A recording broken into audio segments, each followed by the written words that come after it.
There was actually a ton going on in our family. Ironically, I would have had a total of 5 surgeries throughout this whole entire process. Also, to top that off, Beth and I decided it was a great time to put in our 2 embryos during this whole process. Midway through the project, that then resulted in a very, very difficult project towards the end where she was on bed rest the whole time.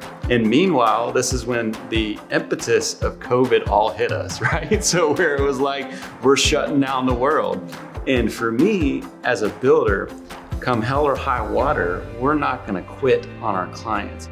We have a problem. The worse the house is, like, we can't wait to get our hands on it. And so seeing this as it was, like a teardown right on the water, it was so exciting and we had so much anticipation. We couldn't wait to get here.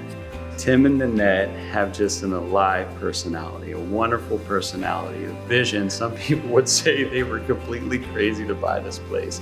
It had been neglected for years. There was no floor coverings, water damage everywhere. There was a particular odor that you couldn't get out. And so seeing their excitement at that moment just further feeds our creative design process and then gives us the opportunity to share in that excitement and dream up the unbelievable.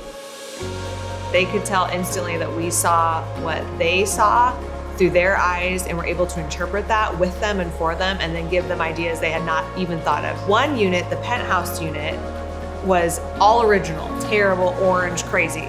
The other unit looked new because it had been flipped a couple years ago. So the finishes were like somewhat newer, but they were even worse. Like, I'd rather see a house with nothing in it than bad cabinetry and bad glass and bad tile. So you had these 2 extremes, like an original and a flip. Both were terrible, both had to be nuked, no lipstick on a pig anymore, all brand new, amazing. One of the craziest things that we had to do is, both in this unit and unit B, we're raising the ceiling assembly and the floor assembly. And so how does one do that? Can't beat that. Smell of lumber, sound of saws, fresh salt air blowing in your face.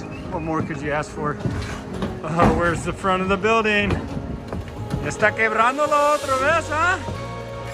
I still have the pictures and the video of literally from like 3 stories down demoing this place to where you look down and it's like a scene from like a Baghdad bomb that went off. Your floor's gone, your ceiling's gone, and all your walls are gone. It's literally, everything's gone. And it is shocking, and it's kind of upsetting, like, wait, where did the house go? I remember still when Mimi pulled up one day and she was looking outside and just looking, like mouthing, like what is happening? And she's like, just loving it though. They're all loving it. I think this project is about taking risks. And all of the 3 owners took a risk coming together to trust us to take this entire building down to the studs and rebuild it in a completely new fashion and really wrestle it to the ground. And that's what I look at when I see this, a risk that was worth it. The success of this project cannot be overstated. This is our biggest waterfront project we've ever done. It had 3 owners, 4 contracts, thousands and thousands and thousands of square feet. Tens of thousands of square feet at the end of the day. And to see it all come together in such a pristine way and have every single owner not only loving their space, but referring us to their friends. And one of the owners is buying new beach houses because they can't wait for us to remodel it and all these things. It's just such a great feeling to finish so strong and then move on to the next project with all these people. It's a flagship. It's exactly who we are as a company and as people and as family people and business people. It's just great. Babe, I do want to just let you know, I know I'm terrible at this, but you guys did a great job. The design team, the design is on point. It's totally on fire. Super, super proud of you. Yeah, there's actually one more design change. Oh my gosh, what are you talking about? Another design change? The house is turned over. I'm just kidding, just a kiss. Oh, okay. Oh. Oh. You are so dead.